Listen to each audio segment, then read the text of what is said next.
to admit I'm lost without Susan here. Maybe she could text us if she feels like it and hears this to tell me exactly where I stopped. But maybe someone else took note of that. Chapter 13. I had my pages turned toward 13. I didn't know if we had gone far into the chapter or we are beginning the chapter. I think, well, it won't hurt to review, so we'll start back in chapter 13, verses 1 and following. I think we're getting some good out of this, at least I am, because this is history read a long time ago. Now, from time to time in sermons, we use some of the stories that are related to illustrate points that are necessary to know to be right with God today. But to see it in its setting, to see everything in its chronological order as related in Scripture is very helpful. And we're reminded of details, of course, that we probably had heard but forgotten. I hate to say it, but sometimes it's the youth who learn about these things. These are the kinds of stories like the Exodus from Egypt that are related to the young people in their classes, maybe teenagers. But we also need to be reminded of this, and it surely doesn't hurt us.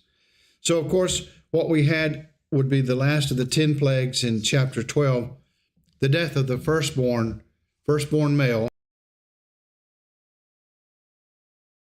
Not make the proper provisions as per the instructions that were given to avoid the death of their children by means of the death angel, we will say. We'll use that expression. And there is some validity to that idea because God in some manner used a means whereby he went through Egypt and killed those firstborn who were of the households that were disobedient. Chris, you got a comment? I'm just going to tell you that Susan did the text. She confirmed it was 13 verse 1. Oh, great. Well, we're glad to know she's able to hear this. And if the light hurts her eyes, don't stare at the screen. Just listen. Thank you. Thank you very much. And we hope she gets to feeling better. We hope a few others will show up who are often here, usually here. But we'll continue on with our study of chapter 13, the consecration, of the firstborn. Now, just remember, of course, the firstborn had been slaughtered, those who had been part of the Egyptian households, and perhaps even any Hebrew households, Israelite households that were disobedient. They also would have lost their firstborn.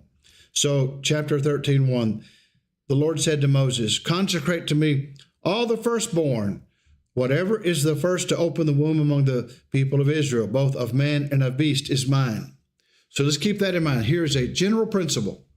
It's first stated that all the firstborn belong to him. And we're going to see that later on, there's going to be a particular way in which these firstborn can be represented by priests and so on, to do actual service for Jehovah God in the wilderness and later in the land of promise. But at this moment, by right, the original principle is all the firstborn especially belong to the Lord. Then Moses said to the people, "Remember this day in which you came out from Egypt, out of the house of slavery, for by a strong hand the Lord brought you out from this place. No leavened bread shall be eaten."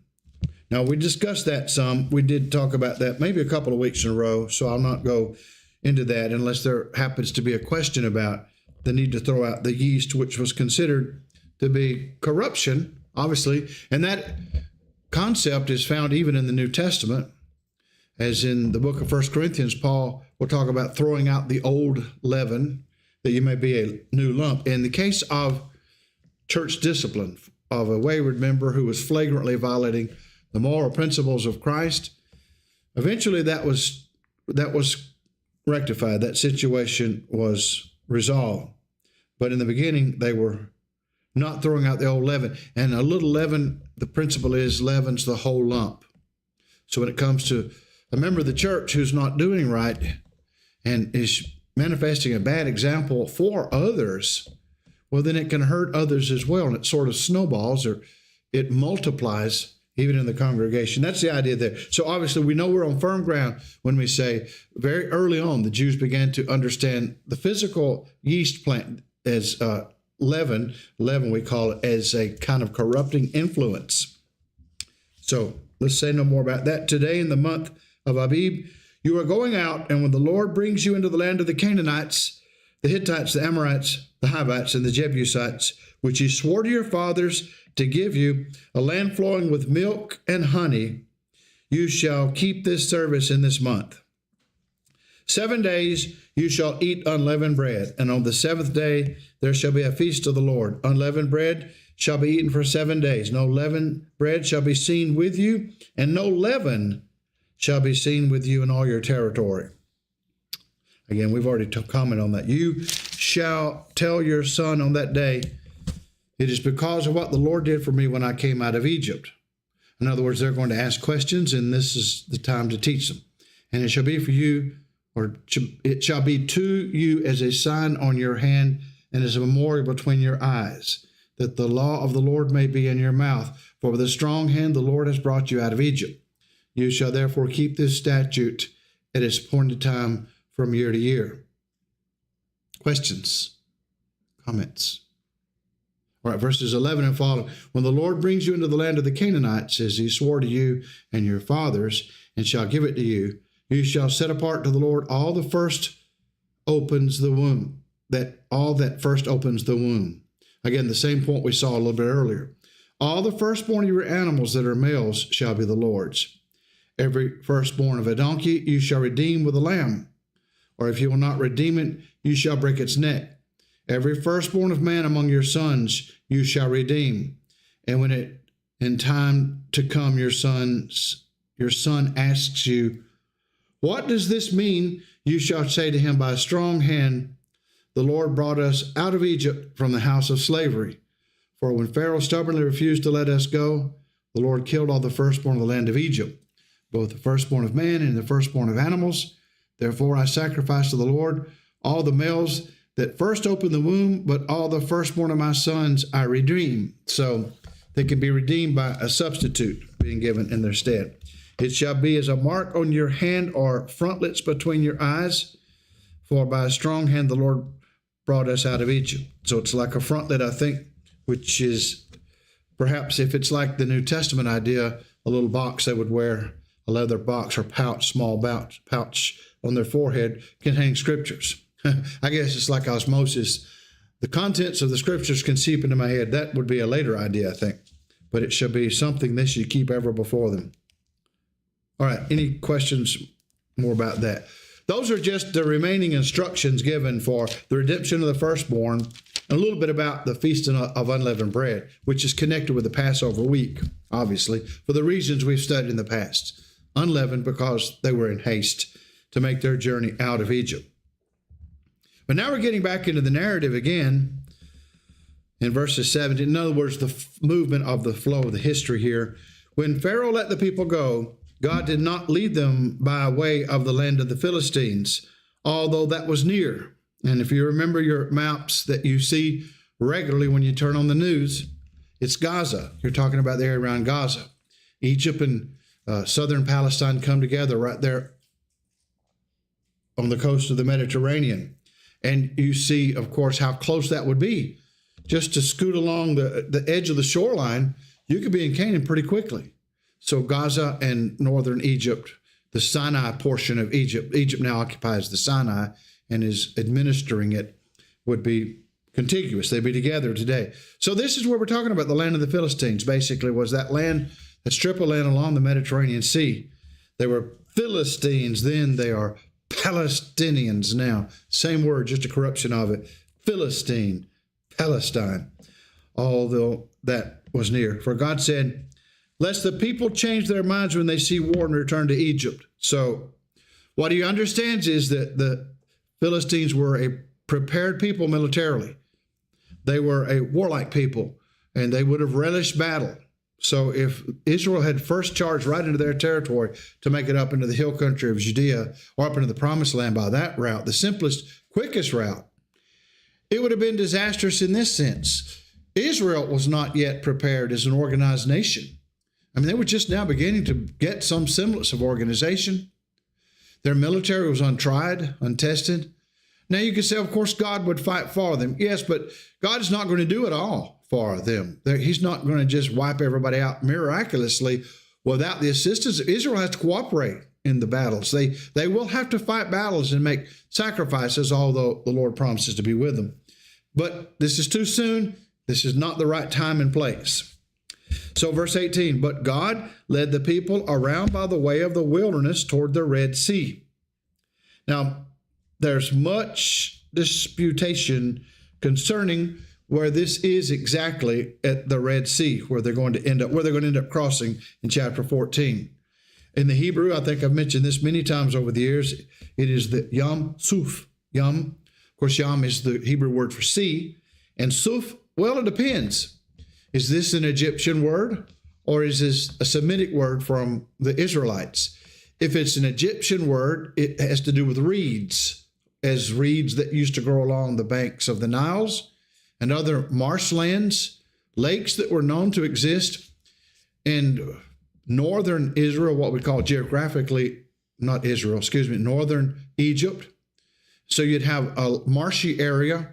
So some scholars today, especially the more modernist types, would argue that Yam Suf is the Semitic word or Hebrew word, Yam for sea or ocean, and Suf would be reeds. So it's the Sea of Reeds. And they would then identify that as a big lake area, a marshy lake, a lot of reeds going in other words, near the city of Rameses that's going to feature into the narrative in a moment. That's one possibility. But there's no reason that we are bound to that possibility. And actually, I think the better evidence would be this. If Suf is a word for end, E-N-D, the end of something like the end of the land, then the sea of the end would be the sea of the end of the land. Now, again, you remember your maps. You look at the area of Egypt. Well, actually, the area that would go, the area of the Sinai especially, that ends up like a little point of a triangle down in the Red Sea area today. And a lot of bad things are happening in that very area as we speak. Ships are being sunk. A lot of fertilizers going down by the Houthi rebels, the Muslims, radical Muslims in Yemen, who want to create havoc in the world because Israel's defending herself from the terrible attacks of October the 7th. So anyway, you remember that area. I take it to be most likely the Sea of the End, which would be the end of the land, which would be the actual Red Sea. So this would make the miracle that much more stupendous because it's a large body of water. You've seen pictures. It's hard to see all the way across it, even with a pair of binoculars, and even at the narrowest portion of it. So it's probably a reference to that. We'll take it as that. At any rate, a miracle later on is going to be worked there. It's not just a matter of a natural climate phenomenon, as some have alleged, of the Sea of Reeds just drying up temporarily. And the people of Israel went out of the land of Egypt equipped for battle. Equipped, yes, but ready? Were they battle hardened and tried? And we know that phenomenon. I just heard this morning that a number of, actually, I think mercenaries from Colombia in South America are heading to, and have already gone into Ukraine to fight the Russians to run them out for the unjust invasion of Ukraine. Why? Well, because they've been fighting rebels in their own territory for decades, and they are seasoned veteran fighters. U.S. Army uses them too a lot as mercenaries. They're really useful fighters. So all that conflict builds up experience. I hate to think about the end of this conflict if it ends in our lifetime between the Russians and the Ukrainians after the unjust, illegal invasion of Ukraine, taking away their independence, which they deserve. I hate to think about that because the Ukrainians, if they win, are going to be a dangerous people. You'll have to reckon with them, right? And if the Russians win, we already know that. This is an aside, but by the way, for centuries, Russia, whether they were communist or not, has always been an extremely aggressive state.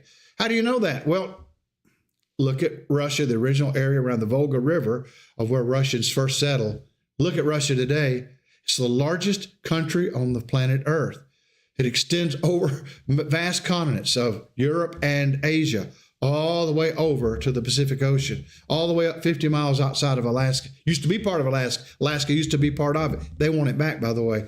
They keep making noise about, Putin does, about getting Alaska back. So you have a huge territory that was gained by conquest. So whoever wins will be experienced, an extremely experienced and dangerous army. But this army is well equipped. but it's all hat and no cattle so far, as they say in Texas, all hat and no cattle to this point. They will be tested later. Moses took the bones of Joseph with him, for Joseph had made the sons of Israel solemnly swear, saying, God will surely visit you, and you shall carry up my bones with you from here. And they moved on from Succoth and encamped at Etham on the edge of the wilderness. Scholars tell us some of these place names we can make pretty good guesses about, but not all of them, and perhaps not even most of the specific areas of encampment that will be named. We just don't know. Early readers would have known because they would have been familiar with those place names back many, many centuries ago, millennia ago. But we just don't know them all. And the Lord went before them by day in a pillar of cloud to lead them along the way. So the Lord manifested his presence. Was the Lord a cloud, like a cloud of water vapor? No, obviously not a physical phenomenon. But this physical phenomenon was visible for them to see the presence of God and to be reassured. He's there watching over them and even leading them. He's leading them in the way. And at night, how would you see that cloud? Well, you couldn't without infrared or so. So it's a pillar of fire. The cloud changes to fire. Large column of fire that we can easily imagine floating in the air before them, and that would guide them, because at times they would travel after dark also, and he would be there in that fire, that they might travel by day and by night. The pillar of cloud by day and the pillar of fire by night did not depart from before the people. Well, now, wouldn't anybody else learn about this outside of Israel's camp? Would any travelers or stragglers in the wilderness of Sinai, and there will be people there, we're going to find the Amalekites or a nomadic, fierce people who live in Sinai already. Will they not learn about it? Yes, I think we'll see later on that there are indications, but I'm not going to give all that out at this moment. It would be to let the cat out of the bag for some things that would be discussed this morning. I'll get off on that later in our worship hour. But suffice it to say, the ancient world became familiar with this phenomenon. They knew about it, so it was not hidden.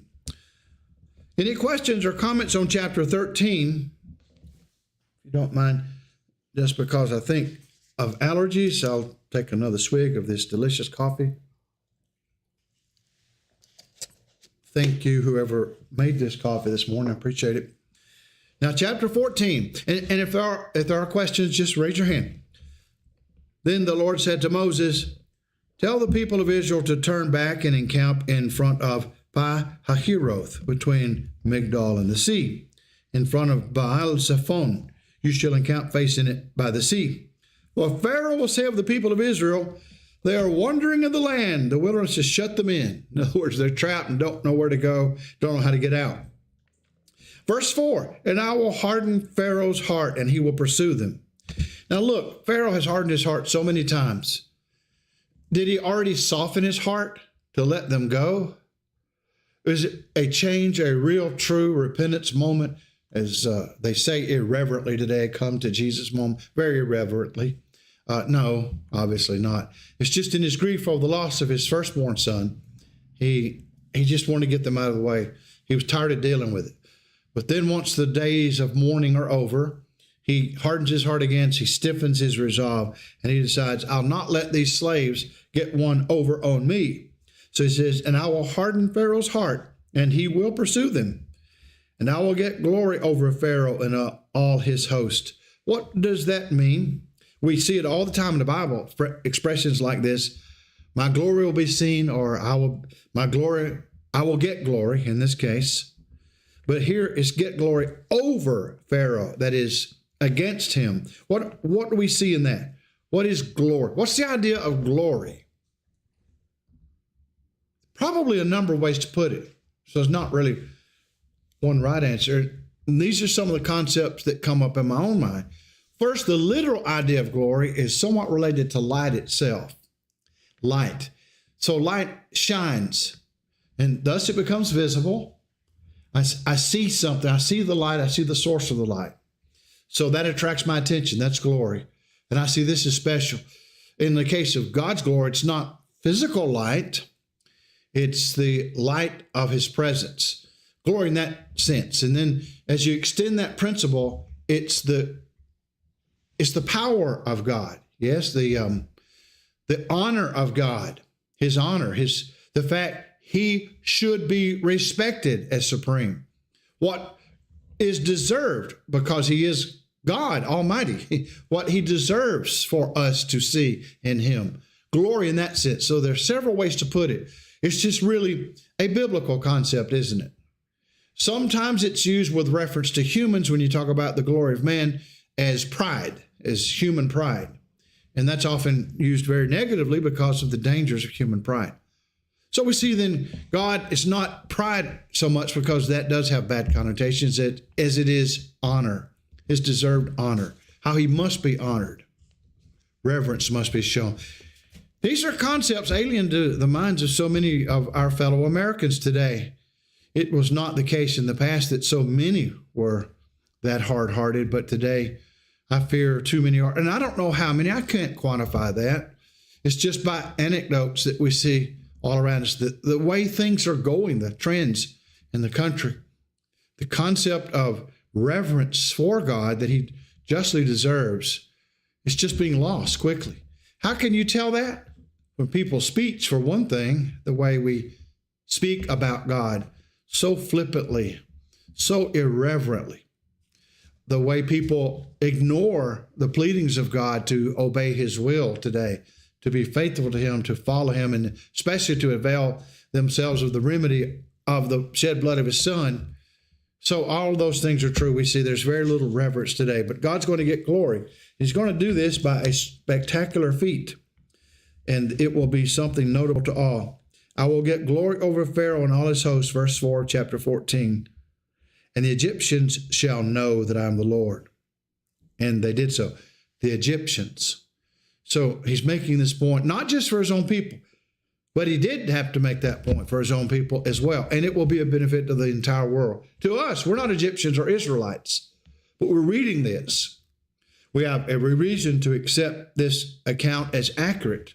The narrative is setting forth the straightforward, literal space, time, history, events that actually occurred in the physical world at the time herein portrayed.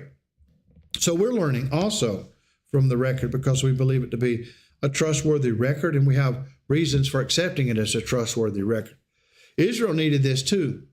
For at least 215 years, they were actually in the land of Egypt itself.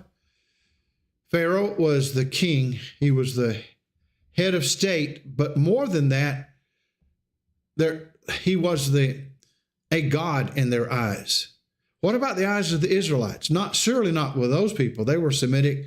They had come from Abraham's stock. They wouldn't have thought that, would they? Well, suppose your people are kept down for so long and oppressed, and nothing you do seems to help. You can't get out of it. You can't just walk away. His arm is too great. He will pursue you. One of the mightiest armies in the known world at that time. So you can't tend to think of Pharaoh as being somewhat more than a man. He can't be merely mortal, or he wouldn't have the power that he does. Now, that's not merely an ancient phenomenon from what we would think of as superstitious or ignorant people. I encountered it myself often when traveling into Cuba back in the 1990s, a communist country. And when Fidel was still alive, Fidel Castro, people thought of him in that way. Now, he had his partisans, his loyal communists. There were a few there who would admit it, and they were part of the system, and they participated in the system, in the state. I met a number of them and talked with them. Sometimes good conversations, sometimes not so good. And they all had this idea that Fidel is more than a man. It sounded like Santa Claus language to me, because they would say, you have to be careful when we be in private places, maybe down on the seashore.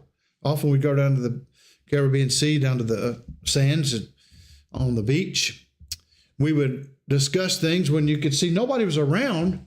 You couldn't see any microphones hidden in the sand, but they'd say, be careful, because what you say it'll get back to him if you say anything against the government. Fidel just knows. And then even those who, and many, many people did not personally like the system or the man, but they didn't know how to get out from under it. So they just felt like they had resigned themselves to the fact evil's going to win out. Evil is greater than good. How do we know? We see it. The communists took over our good country. Cuba was a pretty good country. Now, it had some dictators like Baptista and others before that, but after their independence from Spain, they were a pretty good country and had one of the best health care systems in all of Latin America until Fidel took over. He claims that it was even after that, but that was a ruse. Oh, Betty and I have walked in some of their hospitals. That's another story for another day. It was an empty claim.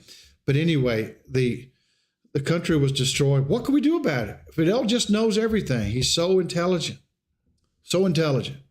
And they actually thought he was had one of the highest IQs of anybody living. And that had to be the case because so many people wanted him dead, and he always was able to get out from under the threat, especially our CIA. We tried and tried and tried, but couldn't do it. We didn't try hard enough, but we tried and tried and it didn't happen. So, he's more than a man. And this was the idea of Pharaoh. Because of the power of the state, they revered the state as they do today. And you can see why. If a human being is going to revere power, and we're made to revere power, it's in our makeup to submit to God as our higher power, but we distort that. And that's what idolatry is. We forget God and we take created things and we put that in those things as substitutes for worship of God. So then our innate sense that we need to worship and to respect power can fall upon the wrong object, as it may the state. And why the state and not some statue? Well, statues, yes, the ignorant folks did worship them too. But the state, it can make a claim in the physical world for being perhaps one of the most powerful entities. Just think of a state organization wherein, let's just look at this is so simple, and then we'll move on. So simple and yet profound. Let's just suppose that I were to be silly and go out and speed this afternoon, or suppose a taillight were to be out on my vehicle and I were to be pulled over by an officer who wants to give me a warning that my taillight is. He represents the state. Just one man, maybe he's a little wimpy young boy. I'm a lot bigger than he is, and I could take him, physically today, if you want to think in those crass terms. And I'm bigger and smarter and older, I think, than he is.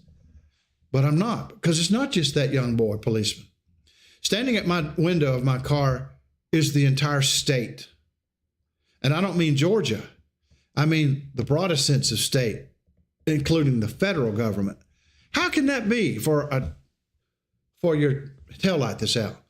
Because if I were to get uppity and act stupid and resist, he could put me in cuffs. But if I continue to act stupid and resist, because I don't think it's just to be given a ticket about a taillight or whatever, he'll call for backup. And then the backup calls for more backup. So you have potentially, by means of modern communication, you have not just the cops that will come in the county or the police, the city police, you will have the state police. And then if they're overwhelmed, you will have all the feds and the many, many federal agencies. They're all going to come down. And eventually, if it got too bad, if I were that big of a public enemy number one, they might even pull some constitutional tricks or ignore them and bring out the military. See, you can't fight organizations. You're talking about millions of people against one little human body. They will win. The state seems like they're all powerful so far as human eyes are concerned. Yes.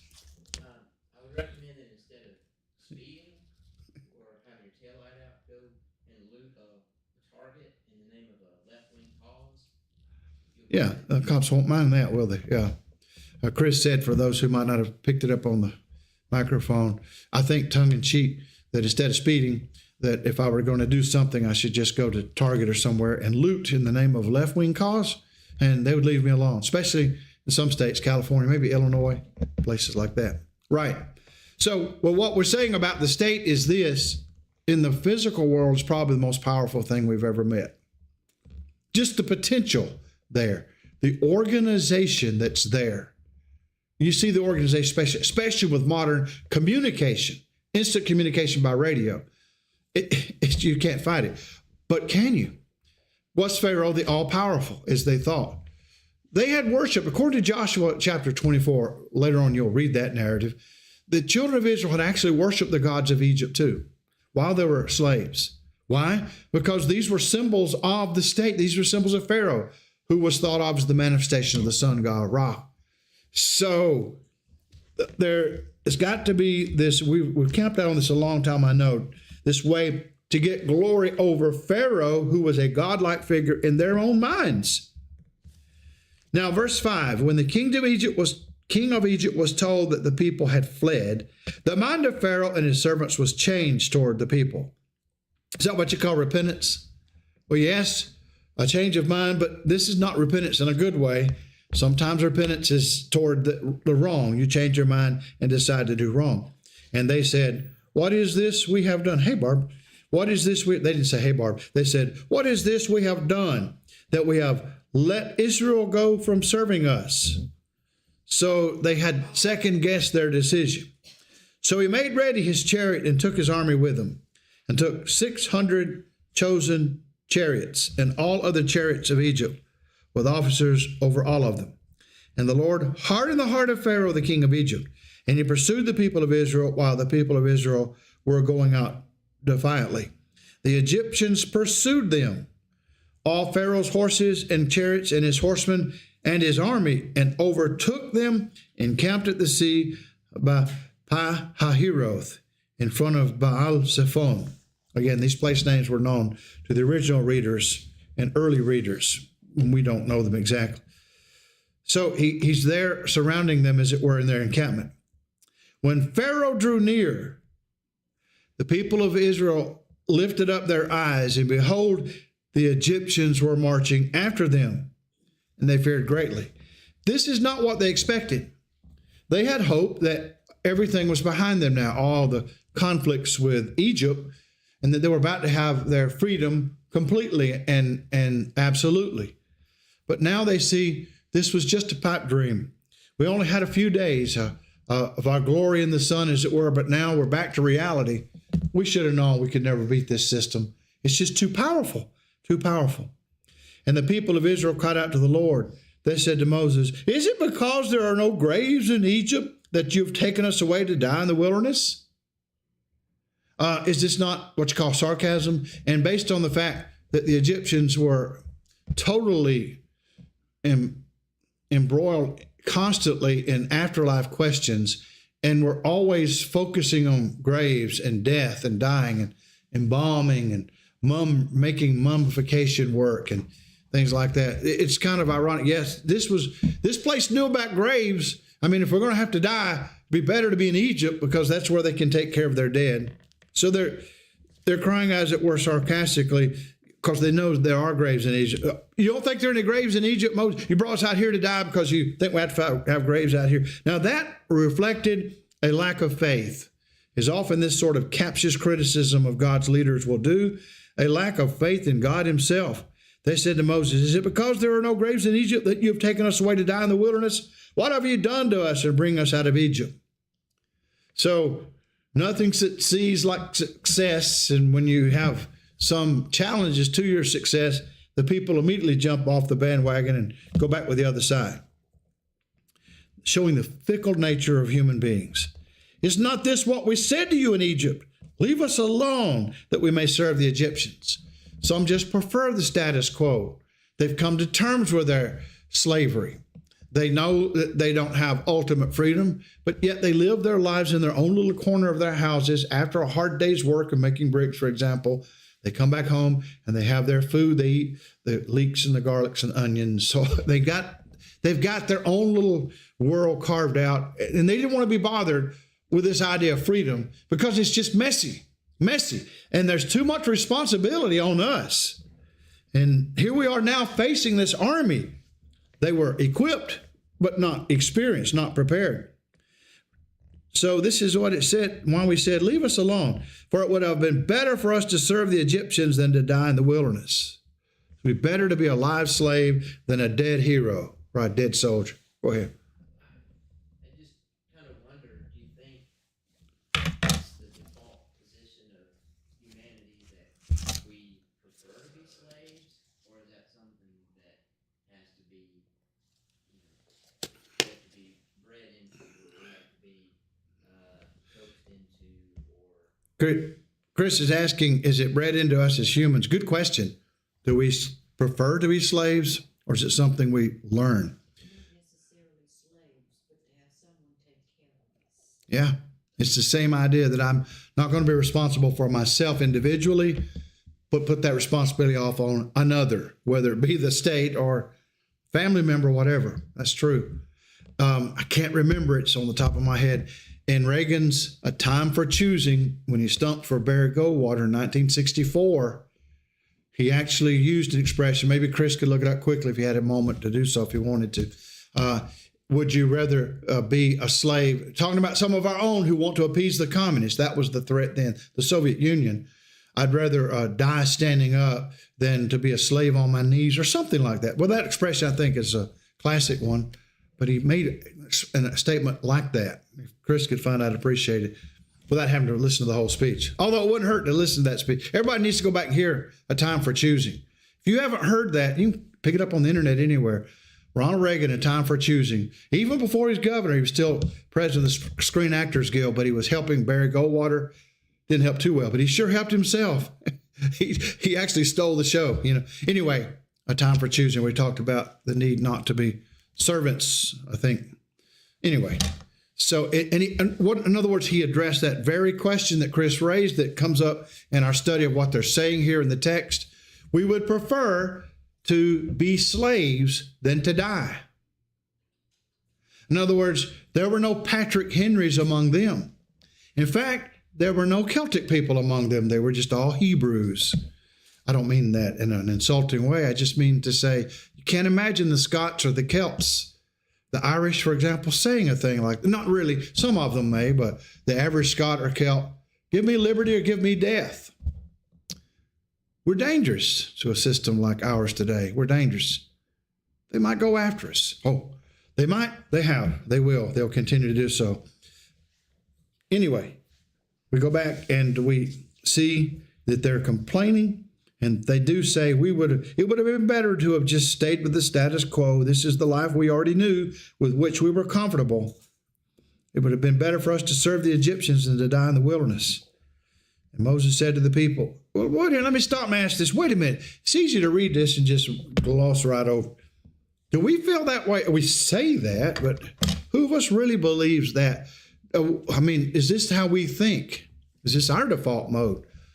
Avoid conflicts at all costs, and if we have to, just accept an unacceptable status quo for the sake of avoiding the conflict? Well, it is a tendency on the part of us. Who would not rather be at home making food with the leeks and the garlic and the onions? Come right in. Good to see y'all. And to have our own fires at night there where we're cooking, and having our children around us where we might sing songs together for entertainment or recite poems or whatever. Wouldn't that be better to be in the comfort of your house, even if the next day you've got to face the harsh reality? You don't have freedom. You're a slave of Pharaoh. You've got to work all day, work to the bone. But still, there are those few moments, those few moments you can get away. How many of us would not rather do that than to be out here and to face this army in the wilderness and most likely to die for a noble cause, an abstract cause? And my hearth at home back in Egypt, my food and my family were very tangible things. So how do I make the choice? Imagine at one time that choice had to be made here. The Tories, and they were the majority, by the way, we hear from history. The Tories, the British sympathizers, were very disturbed by what we call the Patriots. Now, then they were known as terrorists, or words to that effect, insurrectionists.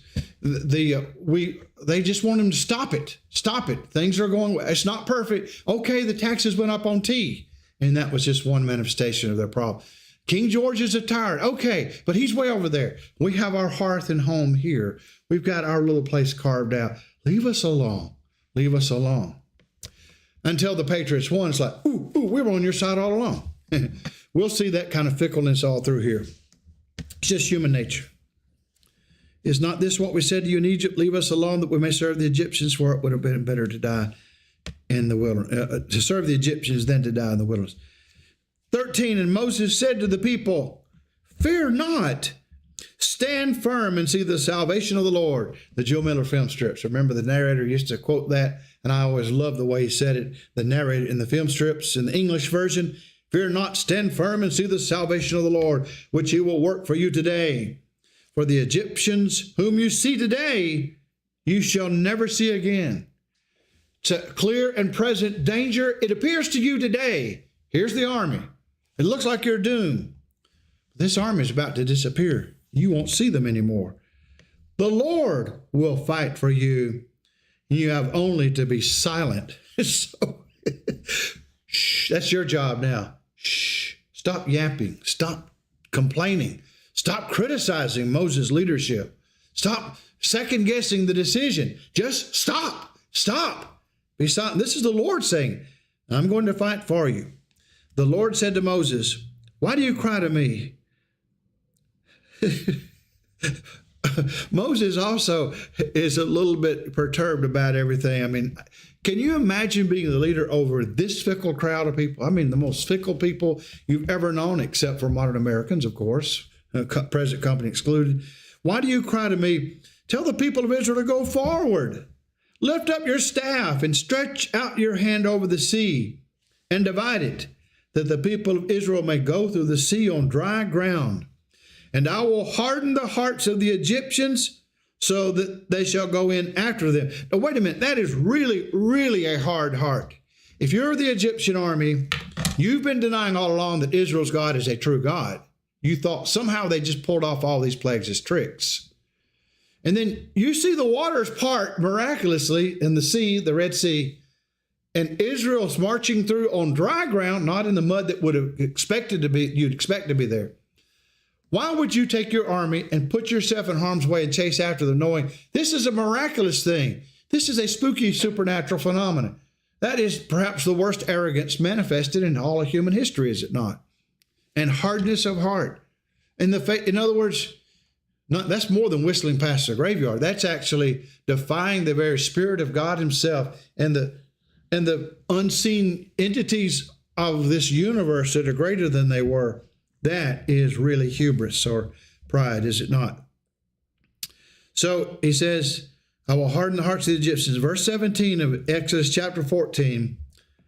And I will get glory over Pharaoh and all his hosts, his chariots and his horsemen. And the Egyptians shall know that I am the Lord when I have gotten glory over Pharaoh, his chariots, and his horsemen. Then the angel of God who was going before the host of Israel moved and went behind them. And the pillar of cloud moved from before them and stood behind them, coming between the host of Egypt and the host of Israel. So it's a manifestation of his presence, God's presence, for not only guidance as it had been, but now even for protection. And there was the cloud in the darkness, and it lit up the night without one coming near the other all night.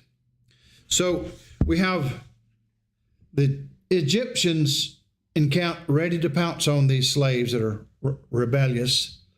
And they see this phenomenon, but they're still going to pursue. It's unimaginable almost, and yet that's just how steeped in sin people do become.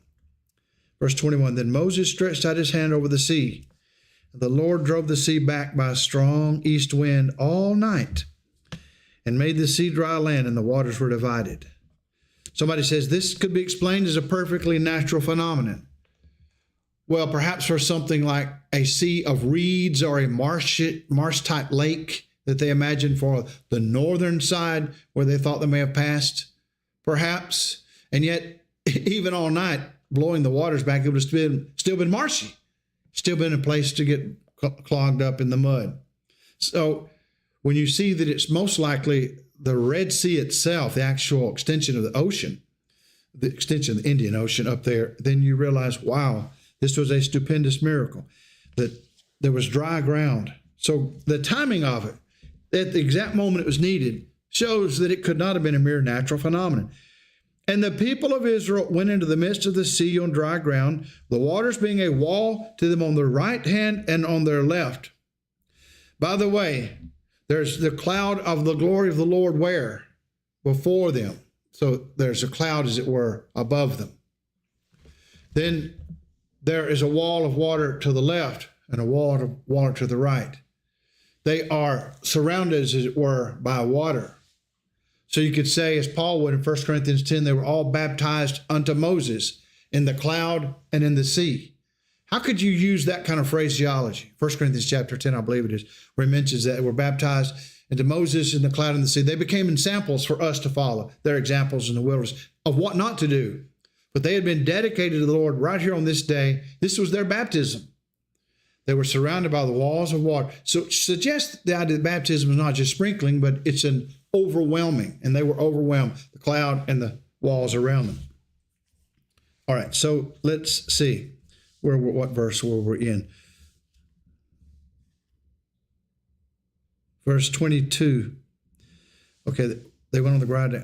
Okay, 23 now. The Egyptians pursued and went in after them into the midst of the sea.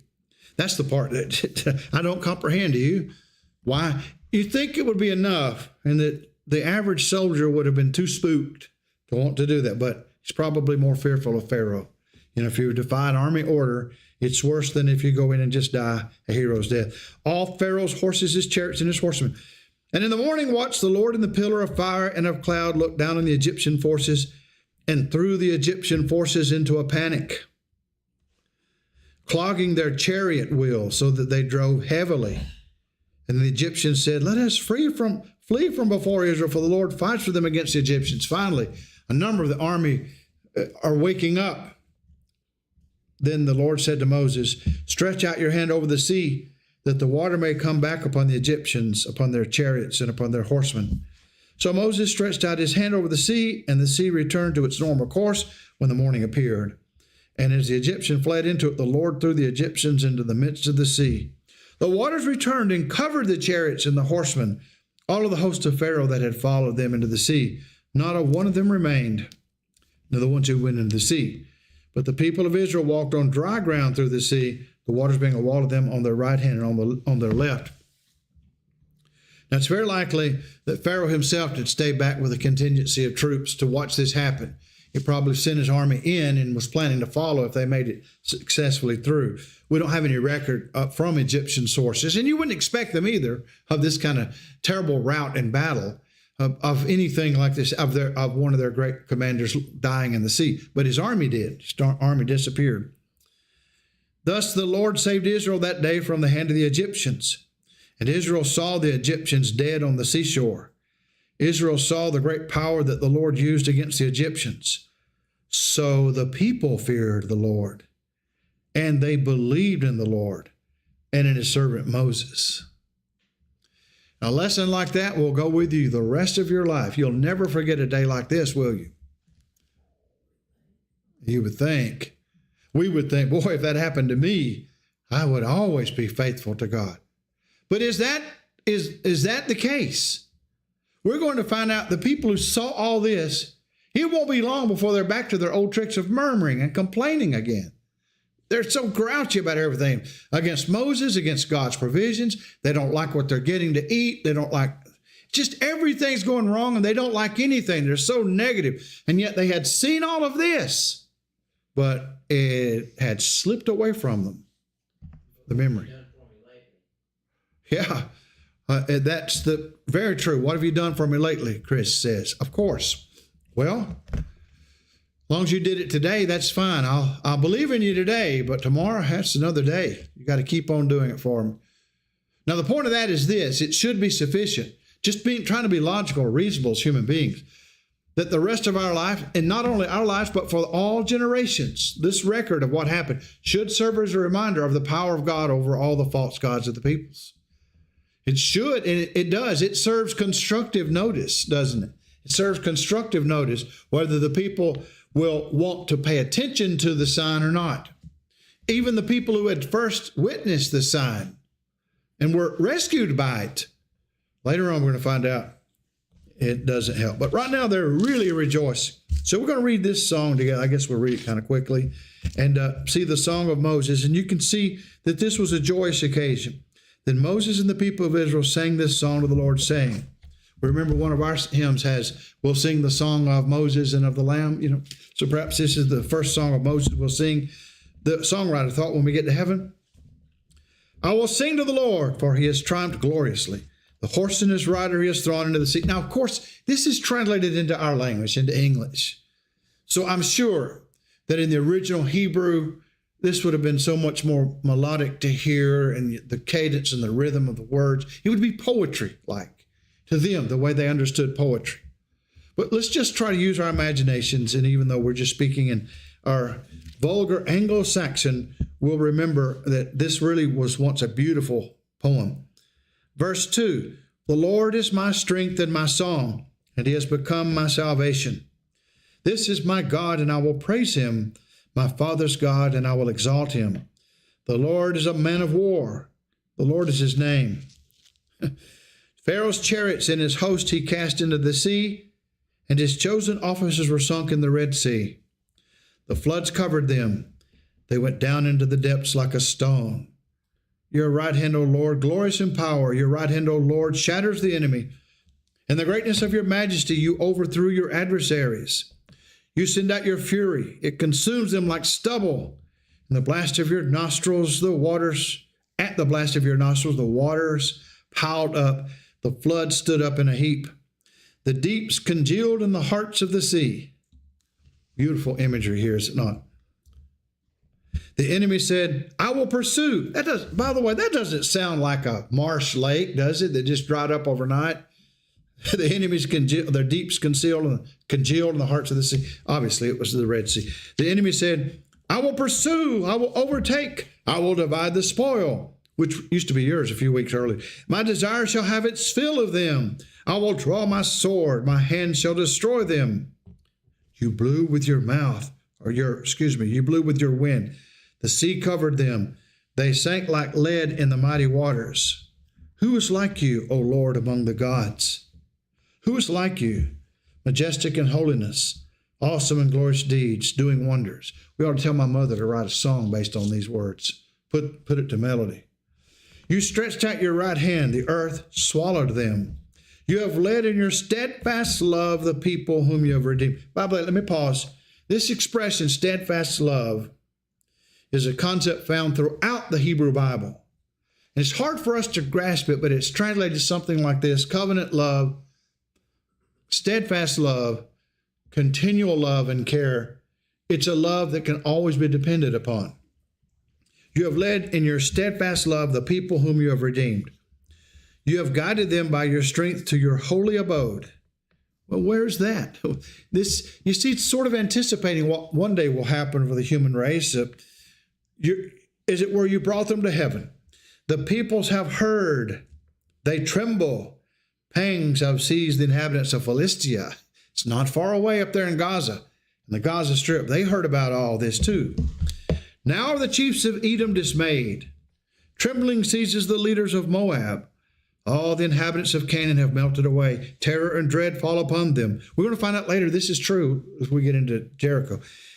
Because of the greatness of your arm, they are still as a stone.